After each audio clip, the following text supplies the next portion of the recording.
Ladies and gentlemen, please join me in thanking Chuck J. and this great group from Villa Park High School.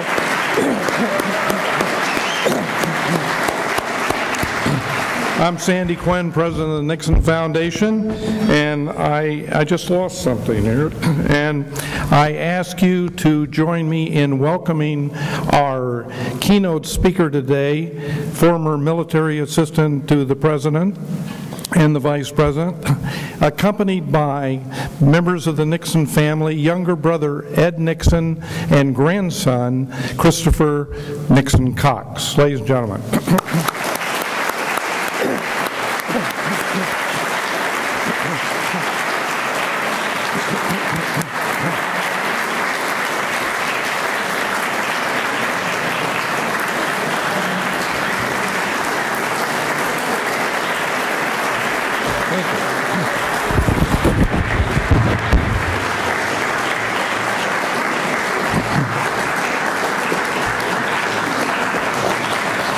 Now we're gathered here, you can be seated please, unless you want to stand. How many want to stand? We're gathered here because it's President Nixon's birthday. Now we have this great band and we have Chuck J. So Chuck, would you please do a little happy birthday? And we have to sing. Remember Richard Nixon played this on the piano at the White House. Birthday to Happy birthday to you. Happy birthday, Mr. President. Happy birthday to you.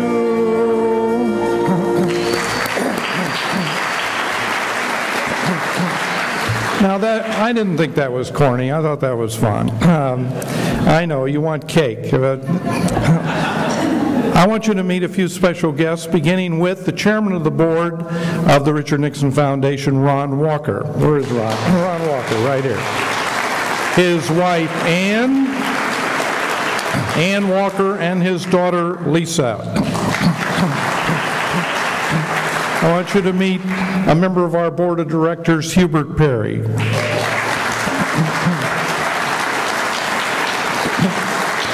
I want you to meet some, I don't know how to describe them, but some great Nixon girls, some ladies who were with the president from the very beginning and were with him all the years in public office, and they're with us today. Loie Gaunt, Laura Jacker, and Doris Jones. Please stand.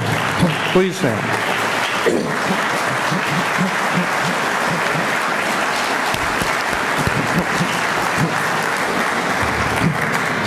And another great lady, the widow of Bob Finch. Carol, where are you? Carol Finch, please stand.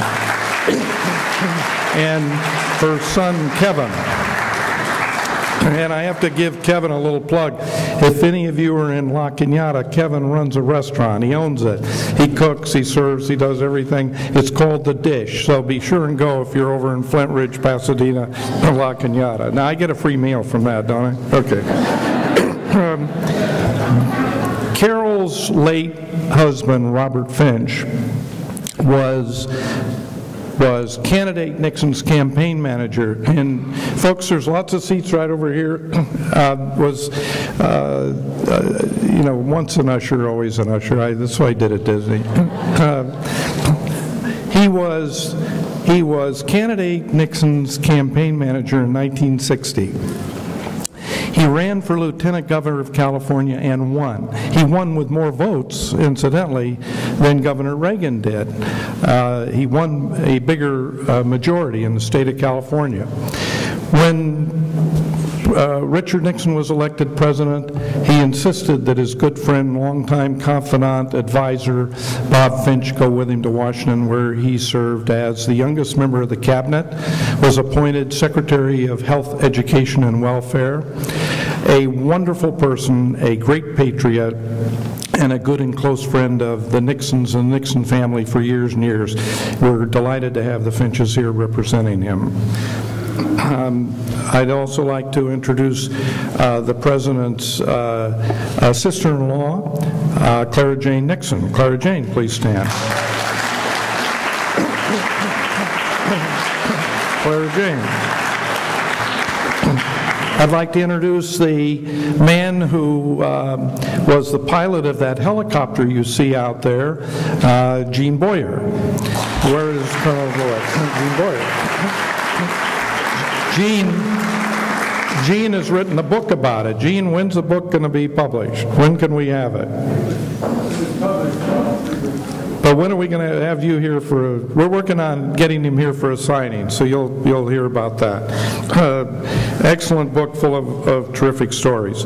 And representing the National Archives, because the director, Dr. Tim Naftali, is in Washington today, tending to the work with the collection, the Nixon collection that still remains there. His deputy, Paul Wormser. Paul?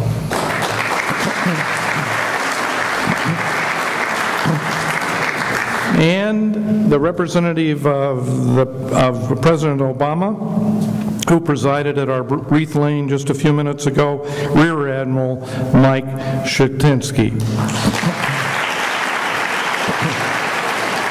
He is a model citizen soldier and lives and works in, he lives in Whittier, works in Los Angeles, and he's in the reserve, and he's head of Naval Surface Forces in San Diego. Wonderful job, Mike. Thank you for coming. We gather to commemorate President Nixon's birthday. 98 years ago, he was born in that house that you have seen, and I hope you have been through, right outside here, which is left today as it was when he was born there. We present his galleries, his life, his history, and now, thanks to the National Archives, all of his papers are in that great big building that is new to us over the last couple of years, where millions of his documents and audiovisuals are now available to scholars. So he then rests in peace here, alongside his First Lady, Pat. So for those interested in Richard Nixon around the world, this is the place to come. And in one place, unlike, I think, any of the other presidential libraries, where the birthplace is just yards away from the resting place, and the galleries and the papers, his hometown, the atmosphere, the ambiance in which he was born and raised are still intact. Yorba Linda is still very much a little community.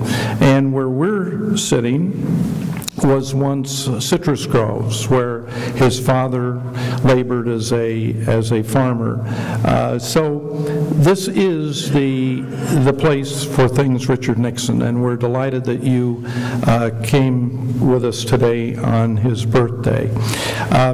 Also came with us today is part of the Nixon legacy, and that is his grandson, Christopher Nixon Cox, and I want to acknowledge his fiancée. Andrea, would you please stand? Now, while I have a captive audience with them, I have to say that we have more weddings. We had 250 weddings in this room and in those gardens just last year. This is the most popular place for weddings in Southern California. So I've lobbied your mother. No, I have. And Andrea, I have to lobby you. And I'm not going to put you on the spot right now, but we'll even reduce the price. But we don't do that much. Well, maybe we won't. But anyway, you should do it here. So, ladies and gentlemen, I've asked Chris to come to our podium and give us some remarks. Chris. Thank you so much, Sandy. And maybe we'll take you up on that. What's the discount? No, I know I have to talk to Ron about that. Thank you all so much for coming out today. I think it's so important that we all visit the library, we all learn more about Richard Nixon, and we all carry his legacy forward. And I think on his birthday, I think it's good to reflect a little bit on his legacy. And so I want to do two things in 3 minutes. I want to talk a little bit about what that legacy means to me, because in my shoes, Richard Nixon was my grandfather. We called him Ba, B-A, which actually in Chinese I think means maternal grandfather. Someone told me that once. But I saw him very much as my grandfather, and he taught me so many wonderful lessons. And one of those was service to the nation, and to serve your country, and to serve a cause greater than yourself. And in fact, I remember when I was a child, he would take out this great video series. If you haven't seen it, it's called The World at War. It was a great video series. And he would take out different sections on the Pacific. And he would talk to me about where he served and what he did. He would reflect on what drove him to decide to join the service. Because as you know, he was a Quaker.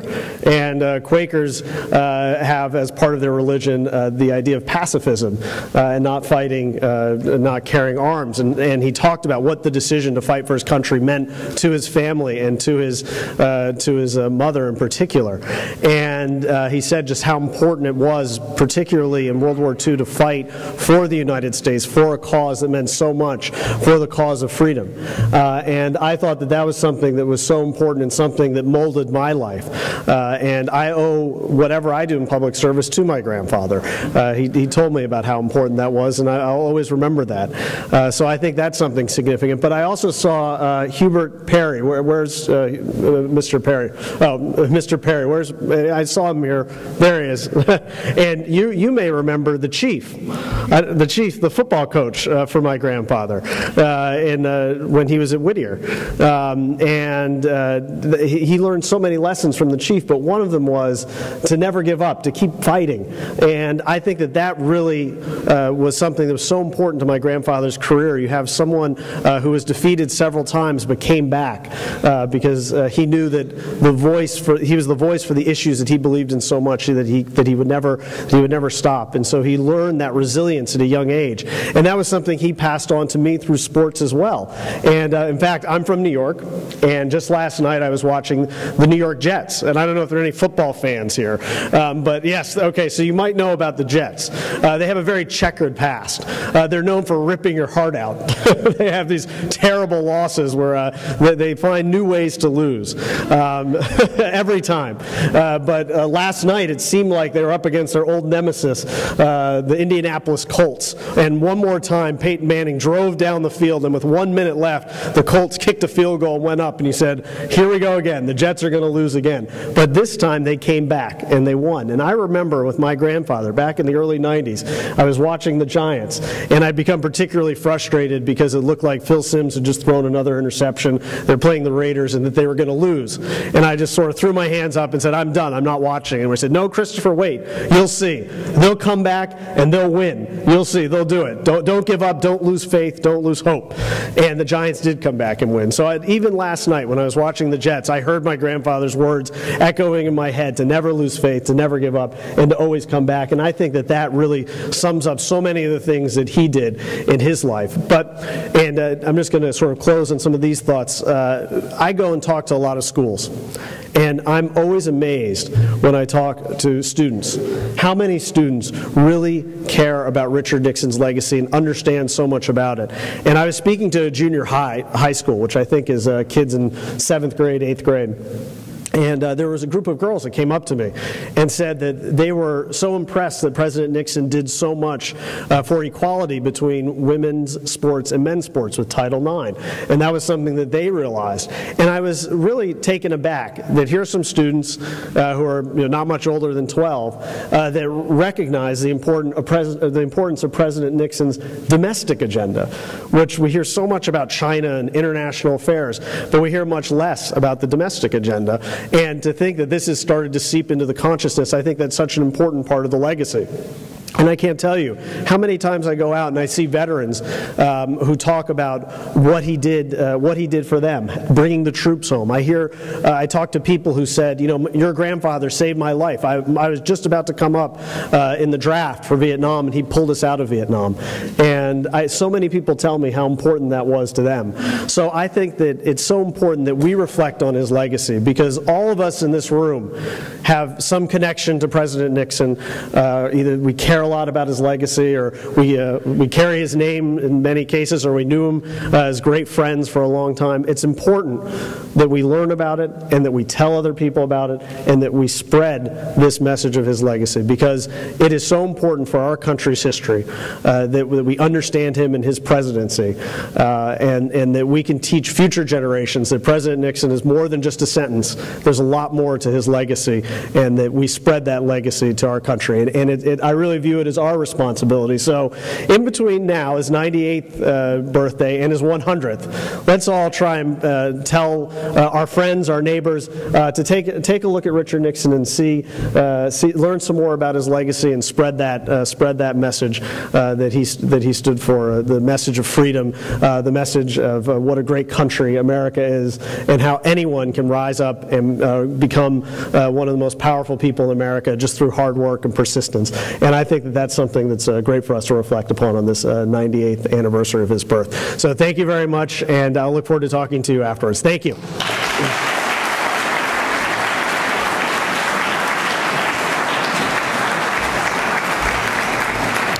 Thank you, Chris. You know, we could have the reception in the gardens out there. You can put a tent up, whatever you want to do. Whatever you want to do. Let's talk. To introduce General Hughes, this is a tough job. So when you want something done that's tough, you go to the military, and he's Air Force. So I thought, well, who's I got a Marine. I went to our longtime friend, Colonel Jack Brennan, who was the first Marine military aide to the President. And he went to China with the President. He went to all of the countries of the world with him, throughout Northern America and South America and Asia and Europe. And he went to San Clemente with him after the presidency, where he was his chief of staff. A wonderful friend of the Nixon Foundation, of the Nixon family, ladies and gentlemen, Colonel Jack Brennan. Hello. When dear President Quinn called and asked if I would participate in the ceremonies and activities this weekend, I of course was reticent, because as Chris Cox mentioned, this is the beginning of the NFL playoffs, and I'm a great fan. But when he told me that I was to introduce a great American, an incredible patriot, General Hughes, the National Football League passed into non-existence. I no longer cared about football. Imagine having the chance to introduce this great man. I mean, why think about football? I'm sorry? Green Bay Packers just scored. Where were we? Oh yes, the great General Hughes and his fantastic military career. In the recent past, his alma mater, the United States Military Academy at West Point, honored him as a distinguished graduate. At one point late in his career, all of the staff NCOs of the Air Force together gave to him the coveted Honored Sword Award. And today, for his civilian work and his dedication to President Nixon, I understand that Sandy's going to give him a coffee mug from the museum store.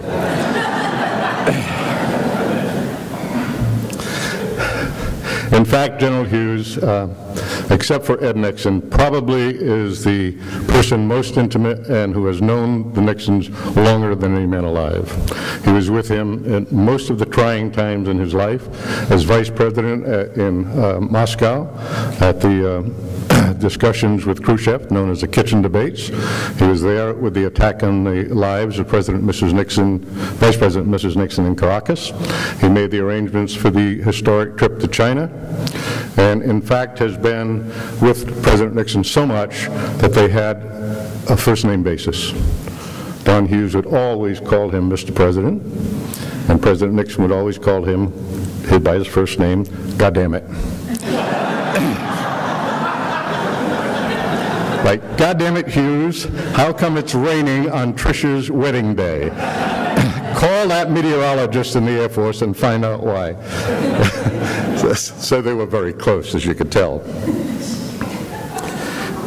From 1969 to 1972, General Hughes was head of the military office in the White House, and the significance of it is not known to the general public, but in fact, there are more than 2,000 military people in direct support of the president. Everyone from Air Force One and crew, the helicopters, Camp David, the White House staff mess, the cars, even the president's valet is military. And General Hughes was responsible for all of this.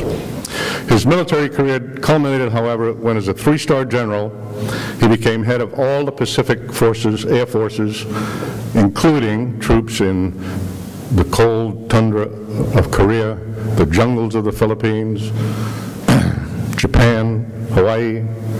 Of course, he commanded all of them from his seaside villa in Oahu, Hawaii, but nevertheless, he was in charge of this incredible group of people. How can you imagine one man being responsible for 35,000 people, all of the planes, all of the equipment? I mean, it's impossible. Unless you're a Marine sergeant, it's pretty tough to do. But as you can well imagine, General Hughes has made incredible and momentous decisions in his career, but almost certainly the most brilliant was when he selected me to be the Marine Corps aide to the President in 1968. Yes, he was my boss in the White House. He was my inspiration in life. He's my hero. Joe? Thank you, Lieutenant Brennan. It was a very nice introduction. I guess you should know that I really tried to join the Marine Corps, but I was ineligible. My mother and father were married.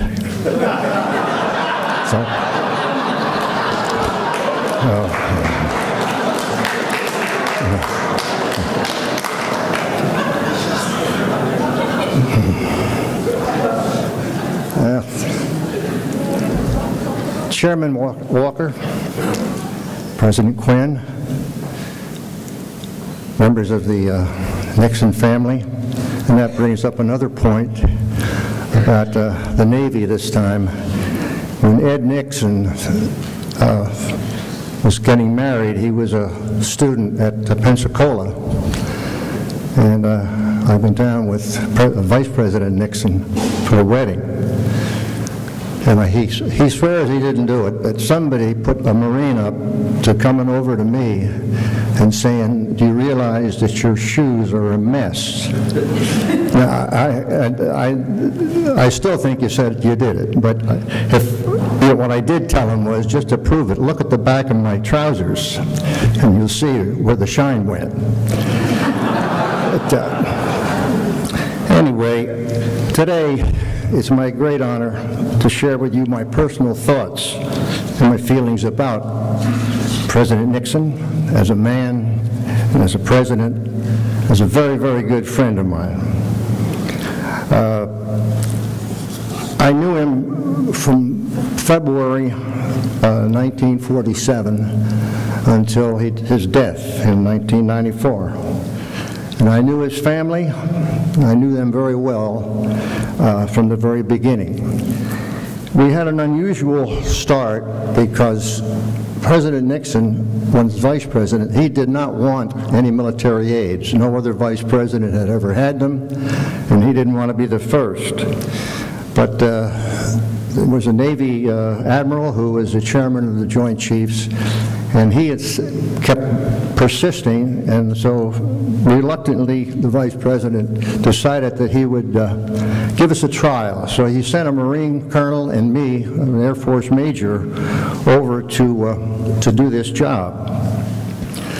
And the arrangements were that we'd go on a 3-week trip to Africa, to about 8 countries, and then when we came back to Washington, he'd make a decision about whether we stayed or not.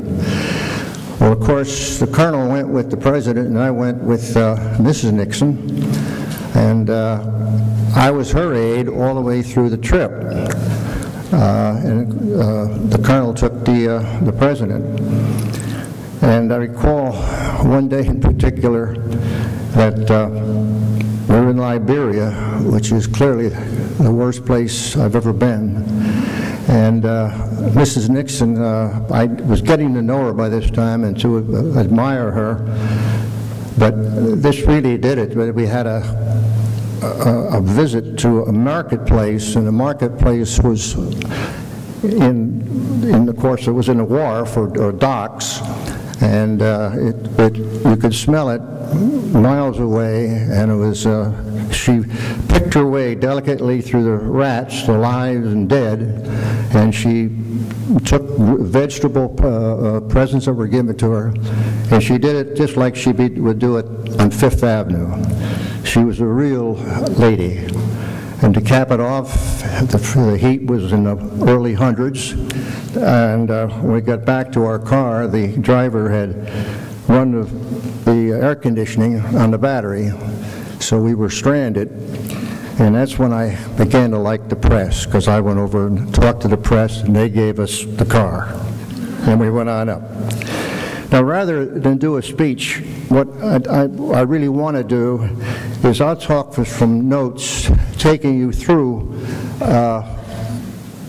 what I think were significant episodes and occurrences up through the early part of the presidency. The results of the trial were that the vice president made the decision that Colonel Cushman would stay as a national security advisor, and I could go back to the Air Force. So realizing that I could probably get out of the Pentagon, I was reaching for the phone to call the assignment officers to tell them that the president insisted that I go to George Air Force Base and fly the 100.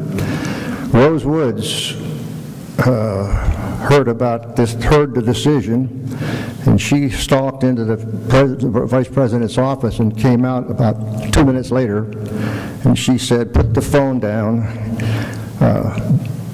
Nixon Cox is going to go on maternity leave, and you're the appointment secretary." So that's how I got a start. It lasted for 7 years, and of course that doesn't include the time that we've been friends. The first episode I think that is worth talking about, of course, is Caracas. In May of 1958, President Eisenhower sent President Nixon on a 8-country trip throughout South America. We went to every country except 2, Chile and Brazil, and I don't know why we didn't go there, but we didn't. And it was a very good trip. We were supposedly the principal reason was to attend the inauguration of President Frondizi in Argentina. But it was also to show the American flag, because our image was not all that high throughout South America. And so we started on this trip, and everything was going well. We noticed a little bit of anti-Americanism as we'd go along, but nothing significant until we hit Lima, Peru.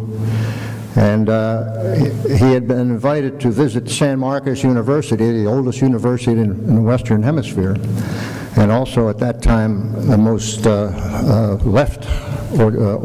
leftist of all of them.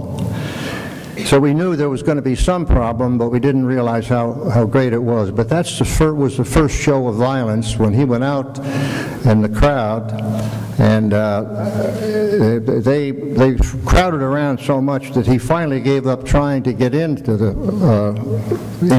building itself. So he stood up in the rear seat, recognizing he wasn't going to get in, and trying to drown the crowd out. And he put on his best show he could. He finally wound up calling them cowards, and decided that they would move over to the Catholic University, which he did, and got a better reception. And then on the way back is when the first there was rocks thrown. He didn't get hit there, but his translator did, and so did the Secret Service guy. But on the way in, a man stepped right up and spit right in his face, just as close as you are sitting to each other. And he acted pretty much like anybody else would. He wanted to retaliate, but didn't. So we got out of that one, and his stock was very, very high because of that. It just turned into a very pro-American operation. Now, throughout this the talk, I'd like to bring you up on some names and some acronyms that I'll be using. One is that originally in the office, the vice president was known as the boss. Well, then when we got Colonel Cushman and me in there, it inevitably wound up calling him the old man. So consequently, he was known by two things affectionately as the old man and the boss.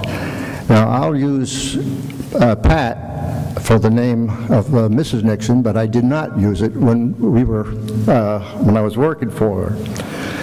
Anyway, after Lima, we went to Ecuador and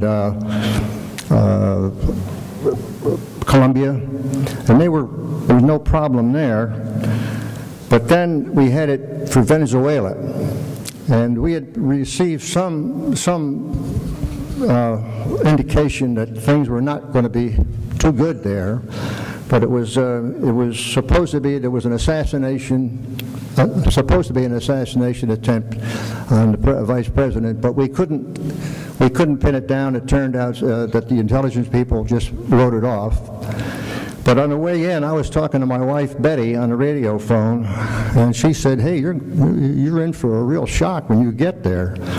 So I took it for what it's worth, and it turned out that she was right. When we landed, it was a tremendous crowd. And there was a lot of noise and a lot of signs, and the noise was unfriendly and the signs were equally unfriendly.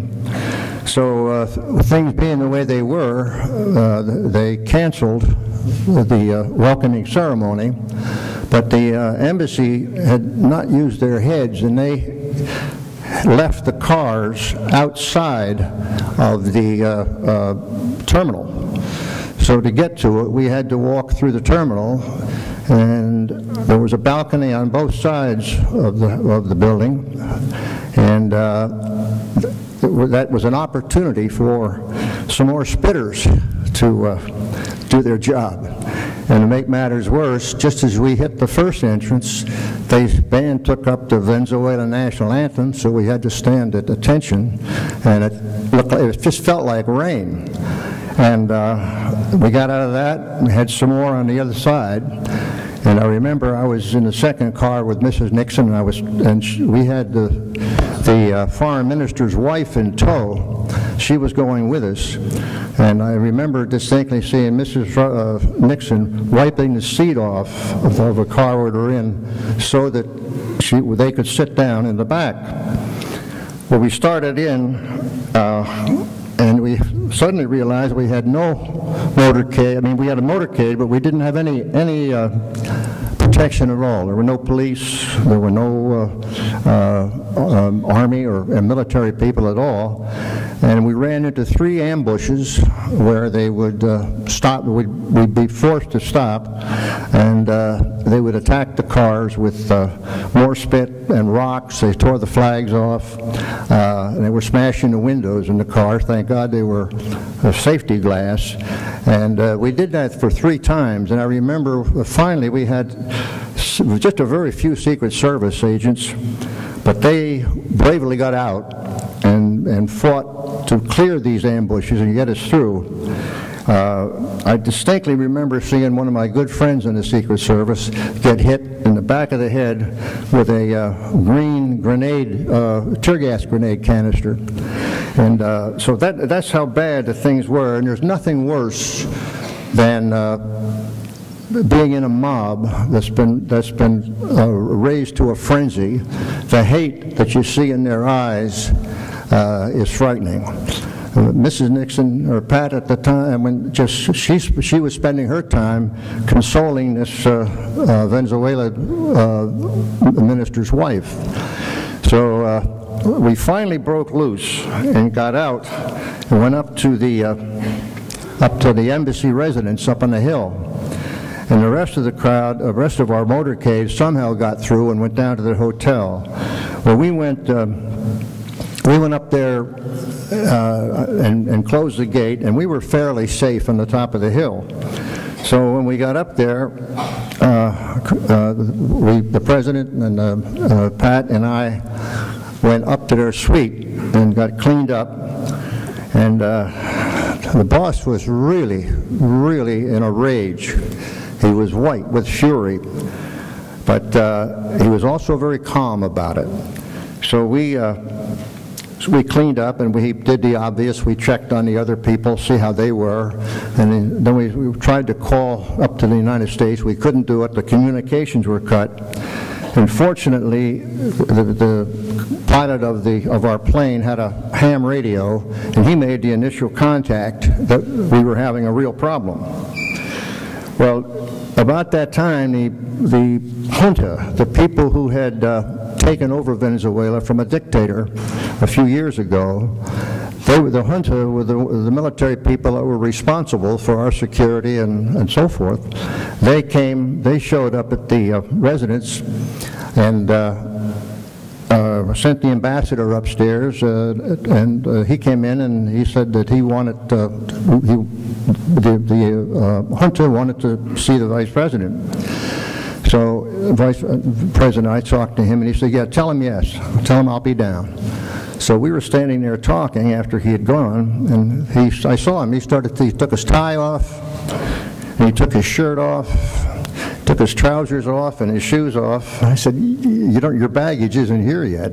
He said, I know. And he said, I'm going to take a nap. I said, oh, boy. So sure enough, he got in bed and said he took a nap. I don't think he did, but it lasted 45 minutes. Well, then he got up, and we had a translator who was President Eisenhower's translator. He was fluent in about 8 languages, but he was also a great actor. And he was a simultaneous translator. By that I mean, the boss got what the other person was saying just as he said it, because Walters would stand right by him and he'd take the Spanish in this ear and translate it while our friend was talking. And he was also a great actor, so that if the boss was mad, Walters was mad. So it was unbelievable the way that it was almost scary the way he would do that. And so we went down to see the junta, and the boss went in quietly, and he stood there. They all stood up, and it seemed like for 10 years, it wasn't that long, of course, but in his book, he said he handled them with coolness and courtesy. Okay, I took it a little differently, because I would put it more on the line of a real tongue lashing without the voice being raised, and the attitude that went out was purely angry. And he talked to them on the principles of freedom. He said the reason you threw out your dictator was for freedom, and it took half of the communist forces in your country to help you win to do this, and now you're letting them run your country. And he went from there. So he sent them away like whipped puppies, and that's exactly what they looked like. And he said, we're canceling the visit. We'll leave as soon as we can. Well, that night, we couldn't leave then, so we were going to leave the next day, just chop the visit off. And the junta sent word back, and they were really begging us to come to the what they call the Círculo Militar, which was their big officers' club for an official luncheon, and they really, that's all they wanted to do was get that luncheon. So the vice president finally said, okay, we'll go to that, and then we're leaving. So the next morning, or late in the next morning, we got up, and they drove us down when I was helping Mrs. Nixon in the car, she went ahead of me, and there were 3 hand grenades and a submachine gun on the floor. And she gently stepped over the submachine gun, she picked up one of the hand grenades and says, I think this is yours, and gave it to me. But then they took us down the same route that they had brought us up yesterday, only this time about every 15 feet there was a soldier with his back to us and looking out at the crowd. So the security was there, and it could have been before. When we got to the luncheon, it was a terrible luncheon. It was very, very cold. I mean, the attitude, and they stretched it as long as they possibly could, and then they wanted to take him on a tour of the Circular Militaire. So he finally just got pretty indignant, and about that time a colonel came up and said, all is ready. So all he was doing was bargaining, going for time to get more security in place to get us to the airport. So that's the way we left Venezuela. And President Eisenhower had said he didn't want us to come right home. He wanted to prepare, as he said, a suitable welcome for us. So he said, find some other place. So we went to Puerto Rico for the night. And the Puerto Rico governor turned out a tremendous crowd, and it was a welcome like you've never had. And then, of course, we did the same thing the next day when we came back to the United States. The thing is that all through this, I talked to Jack Sherwood, this Secret Service agent who was with him. We were in the car right behind him, and the foreign minister was going hysterical just like his wife was, so that's what the boss was trying to chew him out a little bit, at the same time keep him from being hysterical. And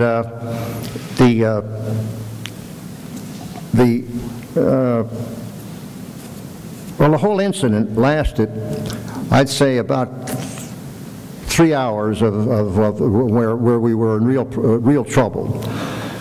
But Puerto Rico took good care of us, and then, of course, the next day we were up at home with another very, very good welcome. And before we leave Caracas, so I'd like to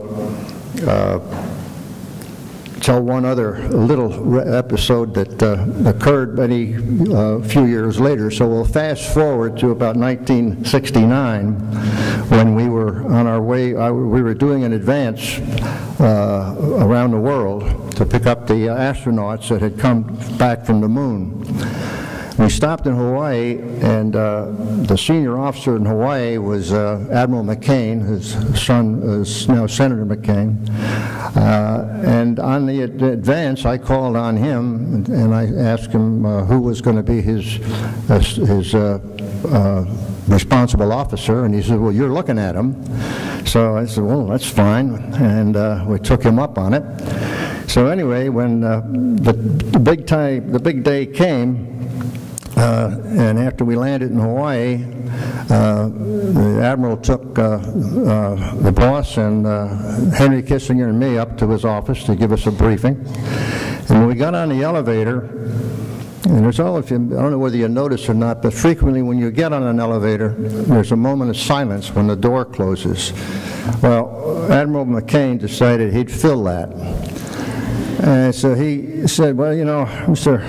Vice President, Mr. President, just want you to know that if this is a success, why it all belongs, the credit all belongs to Don Hughes. And Don Hughes this, Don Hughes that, Don Hughes, and I could see Henry start to smirk. And I tried to look like I wasn't even there. So when the door opened, the President never said a word. And McCain went on and on. And when the door opened, the President hesitated a second. He says, yeah, that was great, Admiral. He said, he's the same guy that arranged my visit to Caracas and damn near got me killed. The Admiral didn't know whether to wind his watch or punt. But anyway, that takes care of Caracas. The real part, I think, that I learned from that is that even in the most of the worst possible times that we had there, the president was never, he never worried about his own safety. He worried about this as a serious affront to the United States of America, and that's the way he treated it. That's the way he thought. And it was, it just, he handled it like no one, I don't think anybody else could have, the way he did it. Well, then we moved a little later that year. We were invited over to London for St. Paul's Cathedral. It was dedicating a window to the Americans who were killed during World War II from England. And this was a much nicer trip. We got a very, very warm welcome. We got a schedule that was very good both ways. It was interesting and it was useful.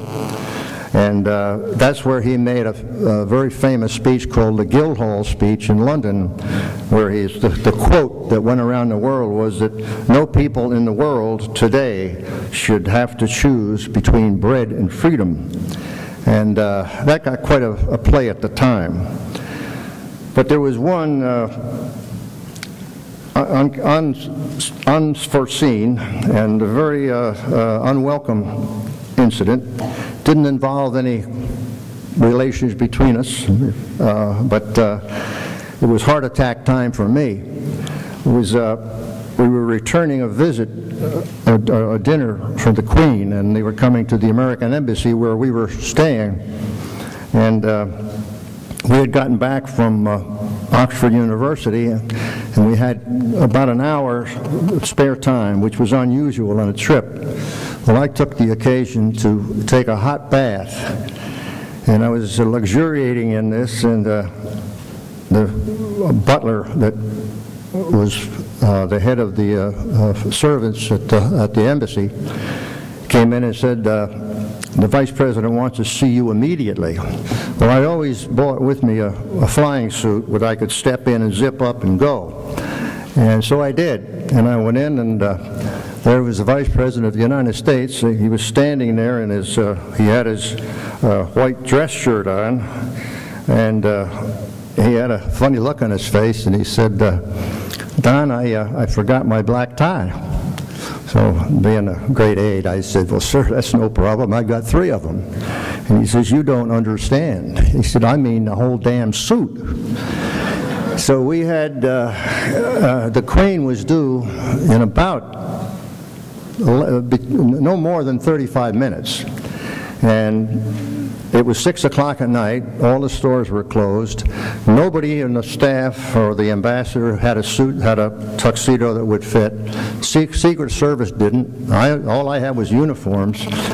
So we said, well, okay. And we put the Secret Service guys down on the door. And he said, the first American that comes through that looks like... the first American that came through was a member of our trip, a very, very good friend, and it was Jim Bassett. He was the newspaper guy that wrote In Harm's Way. Well, Jim, the principal reason Jim went on the trip was to meet the Queen. Well, he got inside the door, and then his feet never touched the floor till he got in the room. And I'd say in about 4 microseconds, we had the Vice President dressed, him undressed. So I got a double martini for him and ordered his food and left him. And so then I decided, well, we didn't have a press guy with us, so I put the word out there. Absolutely no mention of this. No mention, keep it quiet, just don't say anything about it. And everybody swore they wouldn't. So we were there, and the Queen arrived, and of course the Queen and the Vice President, they had known each other before, and they liked each other. And I was just listening to their small talk as they walked, and the press were all around us. And they were just, as I say, small talk. And pretty soon the Vice President said, well, you know, Your Majesty, this isn't my suit. Well, of course, the press got that. And we went from there. That was a 4-martini night. And then we'll go from there to the Russian trip, the Soviet Union at the time. And the official purpose was to open the first national exhibition for the United States that would be held in the Soviet Union.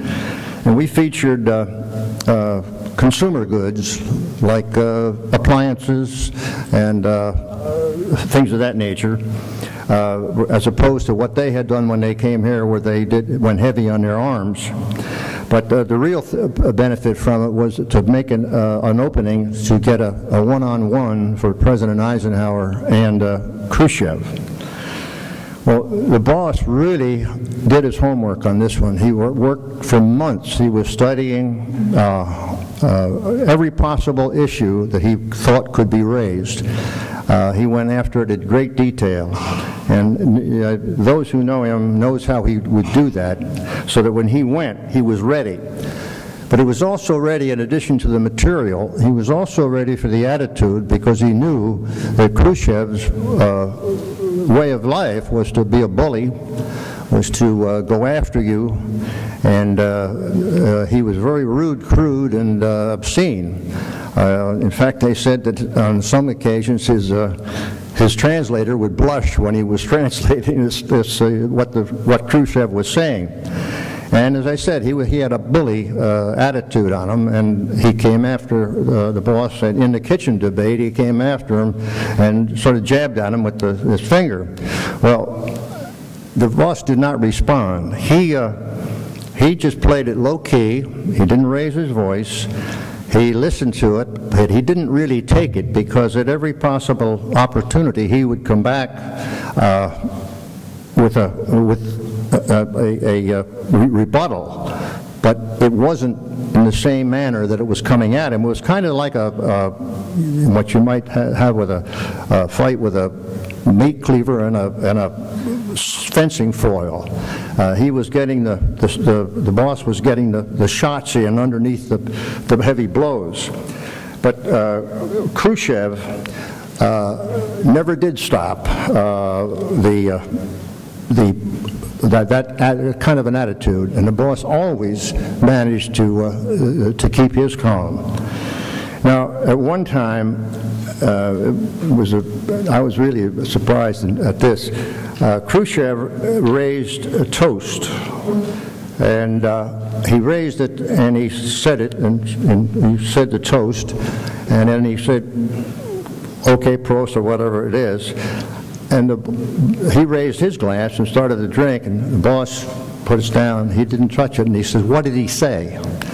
So what he said was, "You're drinking to the peace and elimination of all military bases in foreign lands." The boss says, "Well, tell him I'll drink to peace." So, but and, you know, the thing about it is how he was prepared for the unexpected. Because normally those things go routinely. You know, here's to you, here's to you. But he caught it. What did he say? And wherever we went, the same thing would happen. Somebody would come up to him and say, "Mr. Vice President, may I ask a question?" And inevitably the question would be something like, why is the U.S. blocking the stopping of atomic testing? Why does America want war? Why does America ring our nation with your military bases? That would be asked if it was a butcher doing it, he would ask one of those questions. And the boss patiently, he answered every time. He answered them, and the press got what he was saying, but he was getting a little annoyed about it. But we went from the next big issue was, I call it the pièce de résistance of the trip. was the visit to the copper mine in Novosibirsk. That's out in Siberia. And first, there was a very large contingent from our group that wanted to go on this trip. We had the President's brother, Dr. Milton Eisenhower. We had Admiral Rickover, the famous nuclear submariner, and a good number of others. But when we got out to the mine, we got to read the rules of engagement here, and you had to, first of all, the mine was 1,200 feet deep and about a quarter of a mile to where we were going.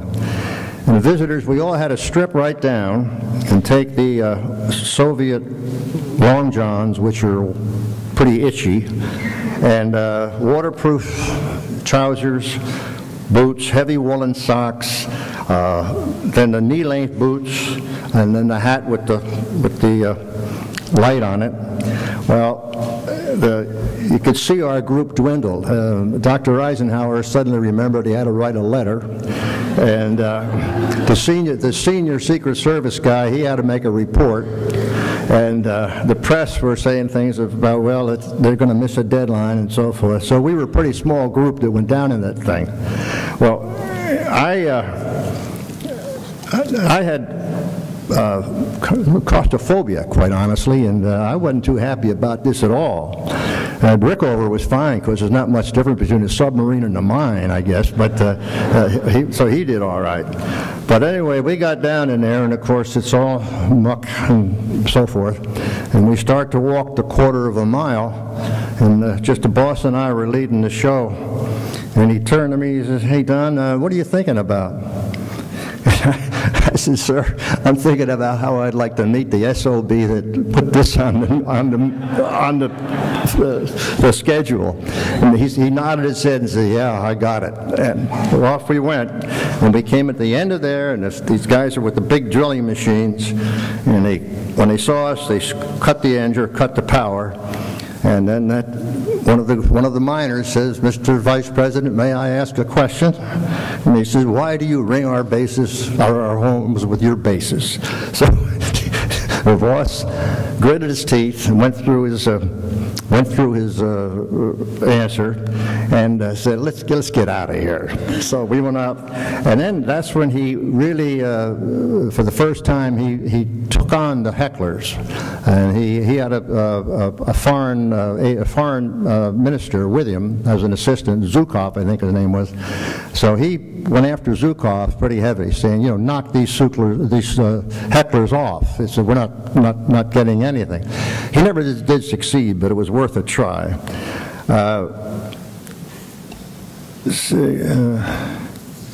And then we're coming up to our departure. When we were in Russia, we used the Russians' airplanes. They insisted on it. They had the old Tu-104s, or two-engine, and every place we'd go, there'd be 6 or 8 of them. Well, then we began to check the tail numbers, and they found out they were the same ones. They were parked in there, so they had a big fleet. But inside, they were extremely primitive. Instead of for a bathroom, they had a real, a real commode, porcelain commode, and a plastic circle for privacy. But when we had to leave our airplane in Buknova at Moscow, and Khrushchev went out and spent 2 hours on that airplane and drank a good supply of bourbon and berated he bought his, it was Mikhaev, I think, was one of his engineers, and he berated him about something like, why don't I have something like this? But it was a visit that was interesting, but I wouldn't want to do it again. On the way back, we had a day, we left on a Sunday morning, and we were going to make one quick stop in Poland. So we got on the aircraft, and the pilot called me in and said, he said, we don't have much fuel. I'm not putting much fuel on board. We're not going to go very far. He said, we're going to be pretty light. would you want to see if the vice president would like to make a maximum performance takeoff? I go, oh yeah. So I went back to see him, and I said about that. He said, well, what's a maximum performance takeoff? I said, well, you're going to have to buckle in, because he didn't like to buckle in anyway. I said, you're going to have to buckle in, but we're going to go off and then go up very steeply and very fast.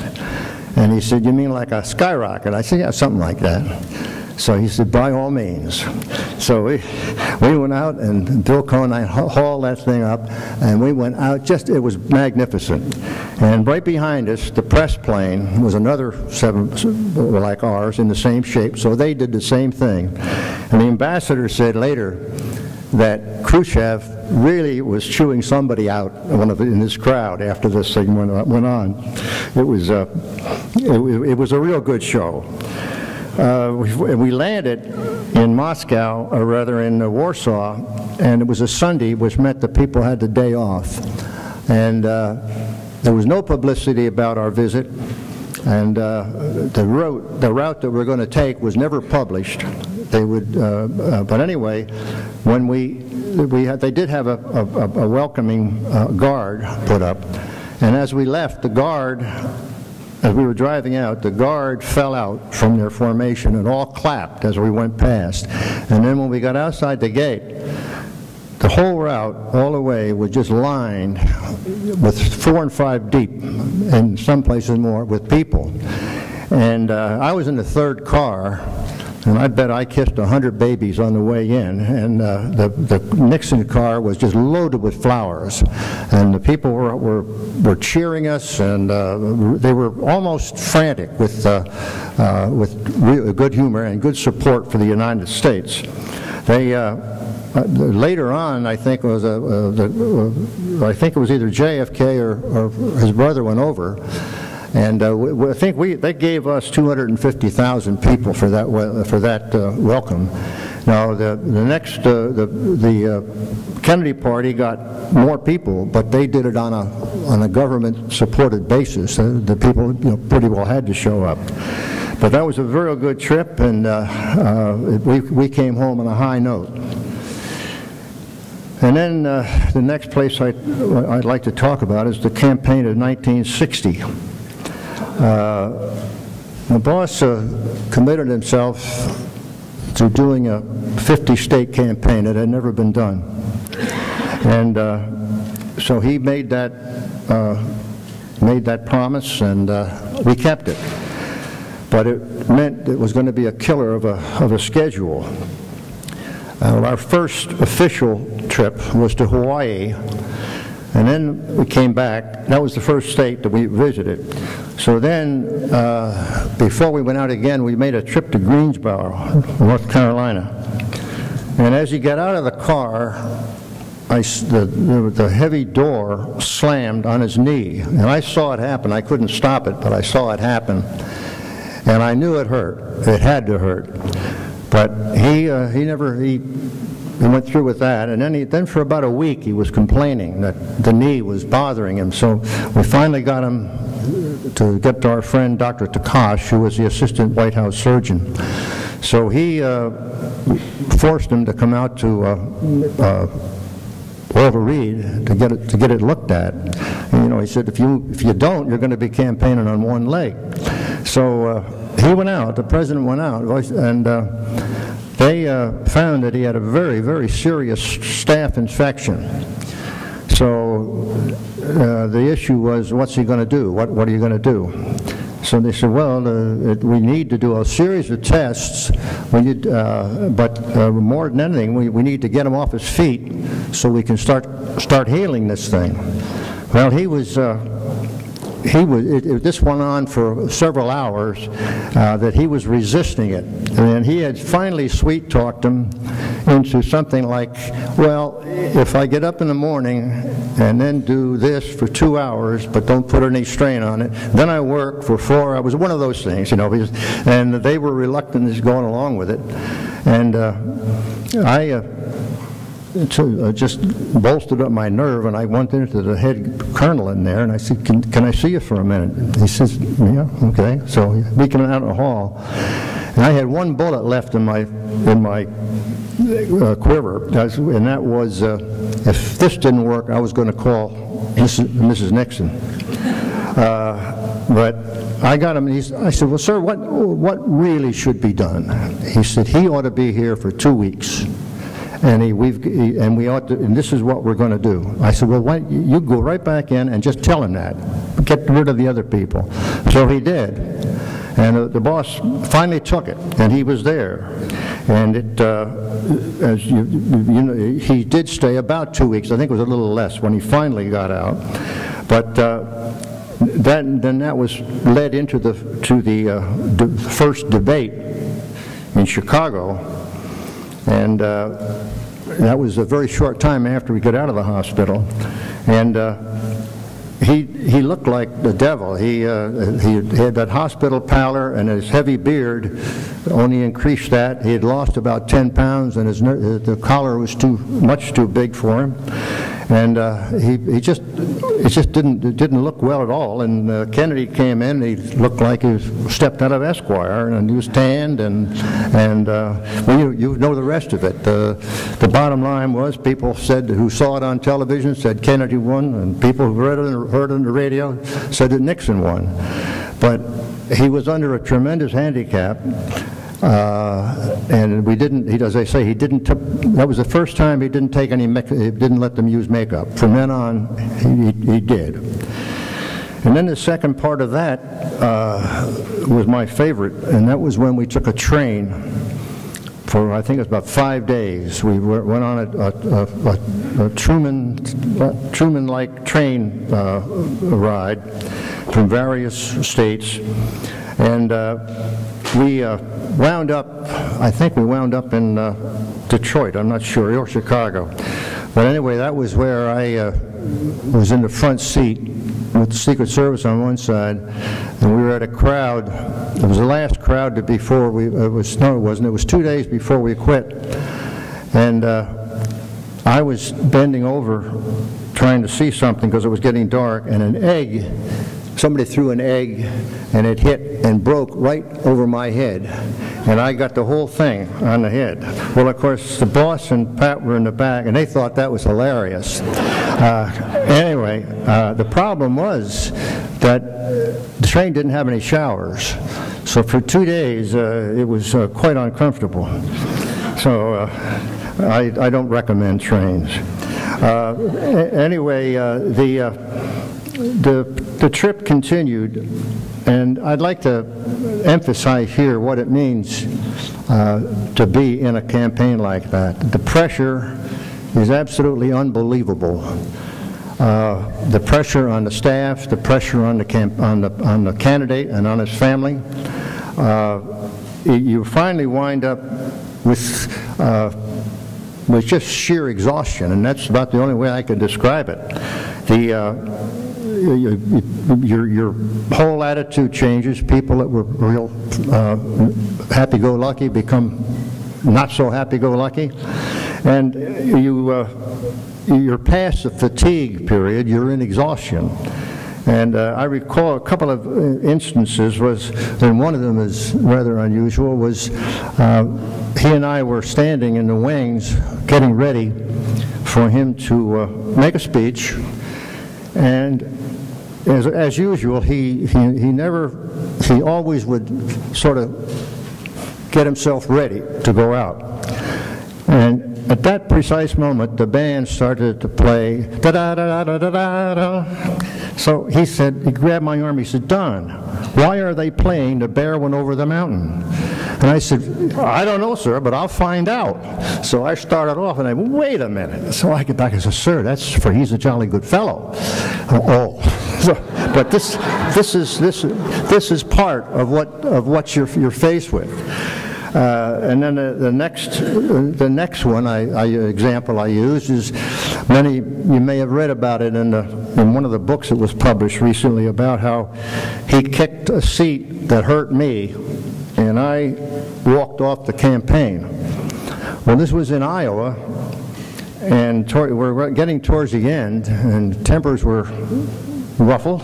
Everybody was tired. Everybody was working and overworking. And I was in the front seat of an open convertible along with the Secret Service. Secret Service got out. We stopped. And something had happened.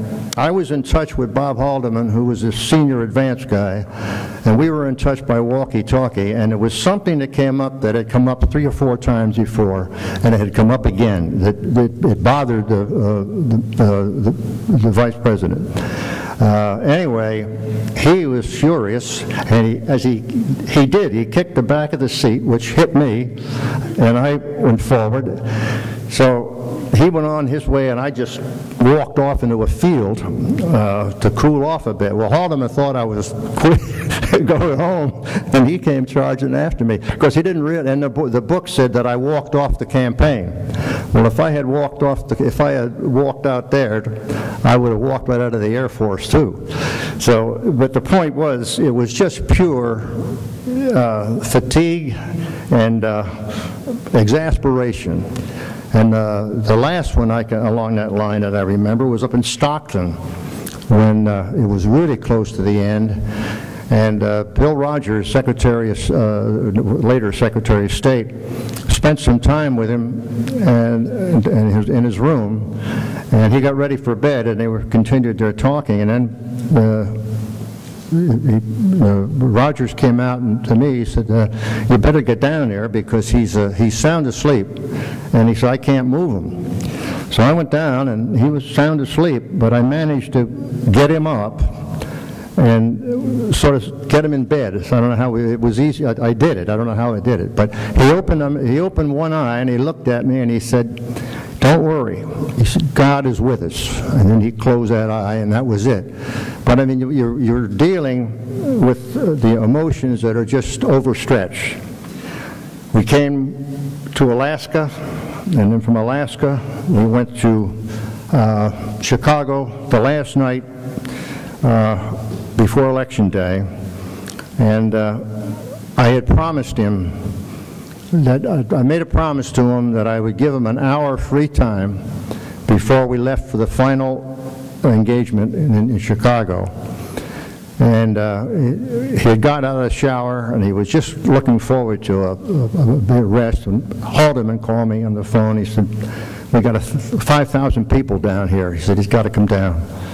So Haldeman and I went at it, and of course I realized what we had to do. So I went in, and I almost cried when I told him, because he didn't want to move. Anyway, he got dressed and went down, and of course the usual thing. He did a great job. And then we took off after the last item we did in Chicago, and went down, landed about 2 o'clock in the morning at Ontario, and there was, I guess, about 15,000 people up there waiting at 2 o'clock in the morning for us. And that wrapped up the campaigning. But it brought in the most memorable day of my life. FDR had a quote about the 7th of December being a date that will live in infamy. Well, this date, the post-election day in 1960, well, I'll never forget that, every detail, because the Boston Pat got up about 7 o'clock, and they voted about 7:30 over here in their hometown. And the press were there and so forth. And when they voted, we started to get back into the cars, and the boss came over to me. He said, just come with me. He said, Sherwood's got a car waiting for us. He said, send Pat back to the hotel. And he said, we'll see you later. I said, all right. So I said, what are we going to do? He said, just come with me. So we did. We got in the car. And John DeBetta, who was a Los Angeles policeman, he was driving. He drove all the time for us when we were out here. And it was the 4 of us. John was driving, Sherwood was in the front seat, and I was in the back seat with the boss. So I said, where are we going? He said, well, it's going to take some time and show you guys where I lived and what I used to do and places I grew up in and places I remember, and I'm just going to take you for a ride. And he said, don't touch the radio. He said, if we don't want, the radio stays off. And he said, there'd be no talk of elections or politics or whatever. He said, we're going to enjoy this. So I said, okay, yeah, this will last about 17 minutes. So we kept going, and he did. He took us around, showed us all this. And finally, I kept saying, after a while, I began to realize, because we were out of touch now for about an hour and a half. I said, let me call Finch. He said, no, don't. And I kept going. And finally, he said, let's go have a drink. I said, well, sir, we can't have a drink. It's election day. And he said, that's right. Let's go to Mexico. So I said, this isn't going to go. I said, any minute now, I know we're going to turn around and go back. And the next thing I know, I was driving, and I'm going down to San Diego. And we stopped at I said, before we went, though, he was asleep in the front seat with me. And I woke him up and I said, you're sure that there's nothing in the Constitution about a candidate being out of the United States on election day? He says, don't worry about it, let's go.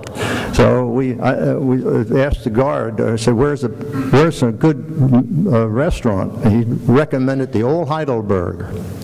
So we went down, we went there, and by now it's about 11 o'clock in the morning. And he still wouldn't let me call Klein or Finch or anybody, even Rhodes. So we went over to the Old Heidelberg, and the guy quickly realized what he had, and he opened up. So we had a private booth and all that, and we ordered Mexican food, and we had margaritas, and pretty soon the mayor came in. And he joined the party, and one of his assistants came in, and he joined the party, and we were there until about 1:30 or 2 o'clock, and finally, about 1:30, I guess it was, he said, okay, you can call home, tell them where we are.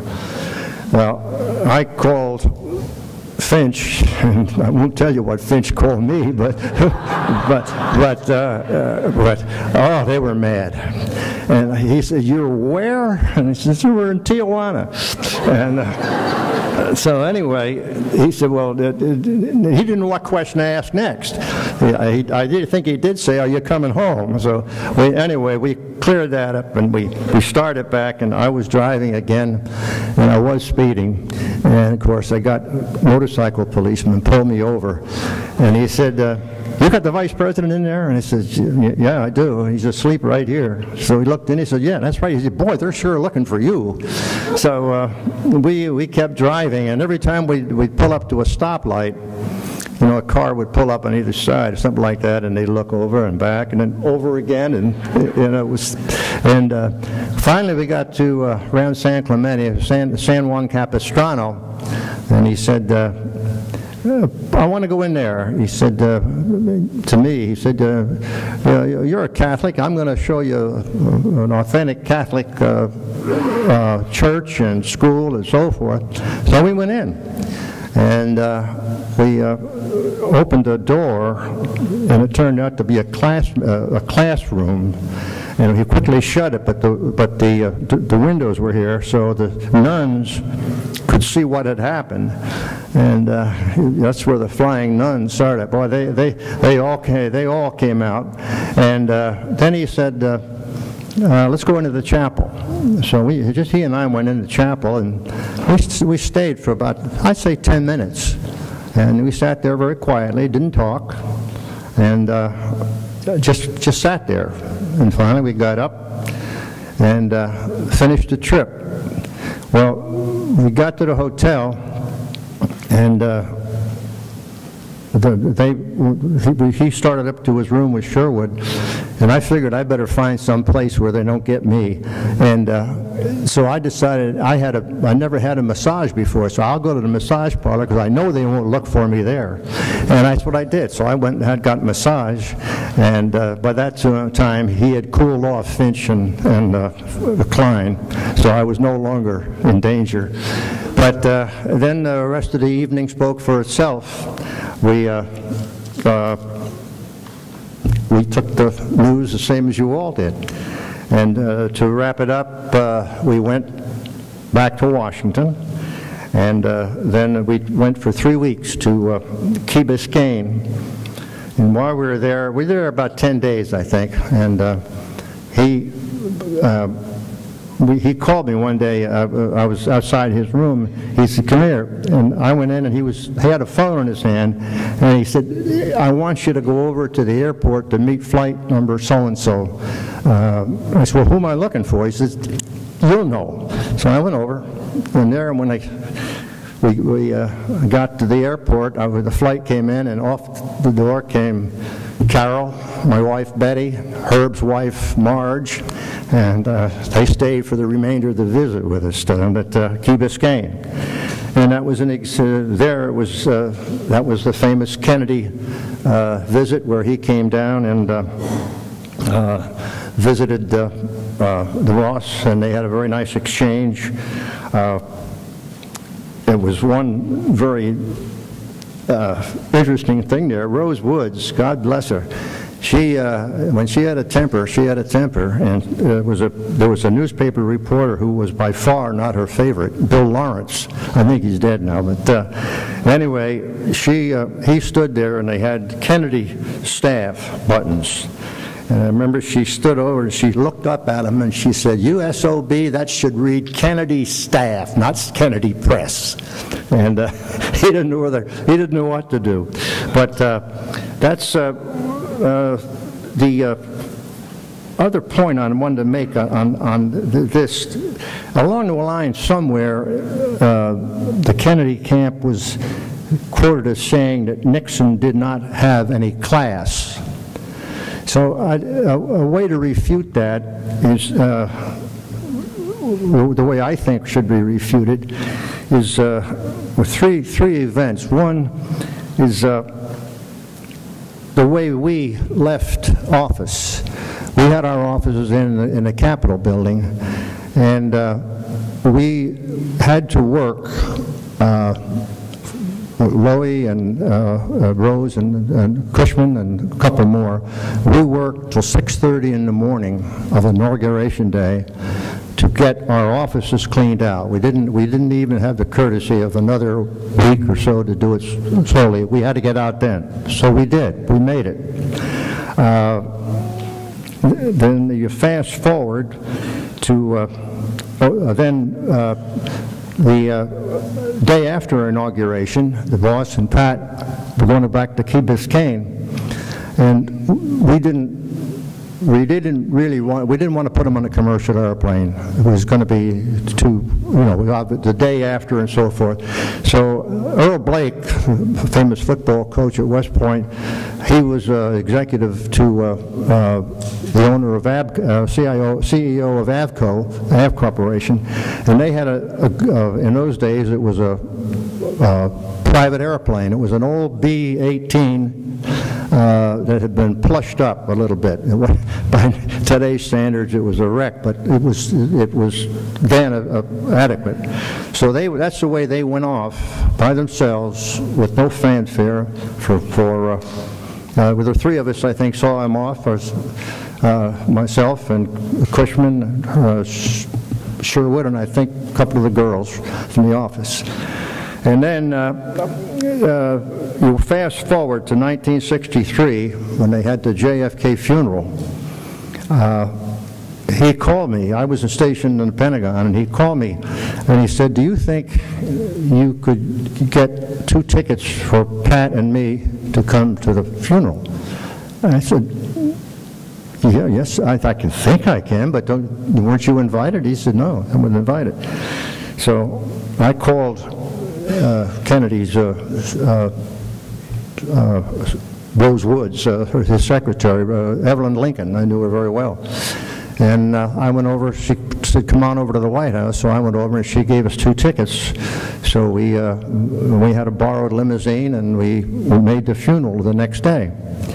And then we fast forward to the January, the day after his inauguration in 1969, while we were in the transition, he called me up and he said, I'd like you to call Senator Humphrey and tell him that my aircraft is at his disposal wherever he and Muriel want to go. And he said, I want you to have a beautiful bunch of flowers. And he said, I'll have a personal note waiting for them when they get there. And that's the way they went out. So when you can compare class, it shows you who has the class. That brings me up to the last point I want to make, and that when I came back to serve as his military assistant, it was a different ballgame. I was responsible for all of the support that goes into the office, and I think Jack said about 2,000 people. So I had the responsibility for all support to the staff and to the president. And sometimes I had, I think, too much responsibility. I'll give you 2 examples. In the presidential mansion, it was staffed by what they call the Filipino stewards. They were young Navy seamen who enlist in the Philippines, from the Philippines, and their grandfathers and great-grandfathers have done the same thing. And they join the Navy, and they're stewards. They serve food, and they do all of that kind of work. Well, the best of them wind up in the White House, and anyway, the first trip we took as a president, we went to Claridge's in London, and once again, I was getting set up, and I got a call, the president wants to see you. So I went up, and there he was, and he was furious. And he says, what do you mean by bringing the bed? And I said, what bed? He said, this one. It's my bed from the White House. Well, I said, I don't know anything about it. And it turned out, of course, that these guys had just been trained by the Johnson administration, and they always took his bed. So I told him, from now on, if he did it, don't do it. And the last one I'll tell you that's worth listening to is one that I'll never remember. Many of you have seen the ceremonies in the White House lawn. I was responsible for those too. And Brennan wasn't. We had somebody more capable. And but the ceremonies were tremendous. You had the 50 state flags, you had a huge group of all the military services, and but the ritual was about the same. It was a parade and the 15 or 21 gun salutes, and this was a perfect day with everything going just our way. The only thing that changed in these was what they call the pass in review, and that is a point where a contingent marches past the guest of honor and back. Well, I hadn't checked, and in this particular case, the guest of honor was the Prime Minister of England.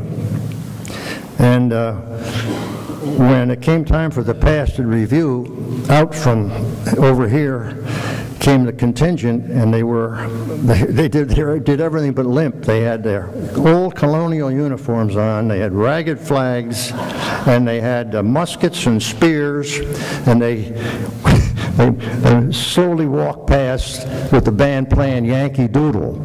Well, I could see the president's hands clenched, and his knuckles went white, and I did too. And Henry Kissinger, who was standing right on my shoulder, and he's been known never to let an opportunity pass to get a good kick in. So he came to, he says, well, Hughes, I'll say this for you. When you win one, you never let them forget it. And so I went back to the office thinking, well, I'm either going to get a phone call from the boss or I'm going to get a nasty note from Haldeman. And I never did. And I finally figured out why it was, and that was because Nixon did not like this guy. So I think he was not too unhappy about it. But thank you very much. I hope I haven't taken too long.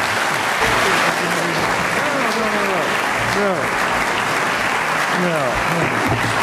That was terrific. Thank you, General. We always have gifts, and today is no exception. And it is our wonderful limited edition signed mug, What Would Nixon Do? And this man is probably the only one you'll ever meet who knows the answers to that. Thank you. Ladies and gentlemen, please mark down March 9th. From this podium you will hear Secretary of Defense Don Rumsfeld, who is coming here to talk about his book, which you'll be hearing an amazing amount of press about come the first week in February when it's released, Known and Unknowns, a memoir. Thank you for coming. Please come back. Enjoy your day.